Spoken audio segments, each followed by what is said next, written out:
कि जो नुकसान हुआ है अब वो तो कहीं ना कहीं अब आयोजक कर्ता को ही भरना पड़ेगा, क्योंकि मेरी गलती तो 1% नहीं है। मैं तो रात को निकला हूं, पटना से रात को निकला मैं, और मैं आ गया, तो मेरी तो गलती है। अगर मैं नहीं आया होता तो शायद मेरी गलती थी। क्या खेसारी लाल यादव नहीं है?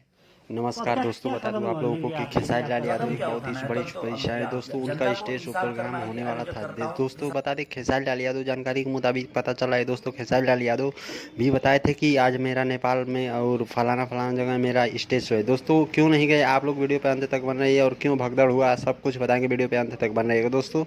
इससे पहले हमारे चैनल को देखते देखते एक लाइक कर दीजिए, चैनल को सब्सक्राइब करके बेल आइकन प्रेस कर दीजिए। दोस्तों आइए आप लोगों को बताते हैं, नेपाल में दोस्तों नहीं गए खेसारी लाल यादव इसलिए कि कोविड-19 का दिक्कत हो रहा था और ना ही परमिशन मिला था स्टेज शो करने के लिए। लेकिन ज़बरदस्ती वो स्टेज शो कराने के लिए खेसारी लाल यादव को बताया भी नहीं और वहाँ पहुँचे भी नहीं दोस्तों। तो इसी तरह का ये दोस्तों आप लोग को वीडियो मिलता रहेगा, हमेशा हमारे चैनल से जुड़ जाइए, चैनल को सब्सक्राइब करके बेल आइकन प्रेस कर दीजिए, वीडियो को लाइक कर दीजिए दोस्तों।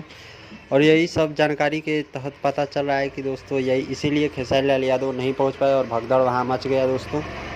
ये वीडियो कैसा लग रहा है कमेंट करके बताइए, और वीडियो को ज़्यादा से ज़्यादा शेयर लाइक सब्सक्राइब कीजिए। धन्यवाद, थैंक्स फॉर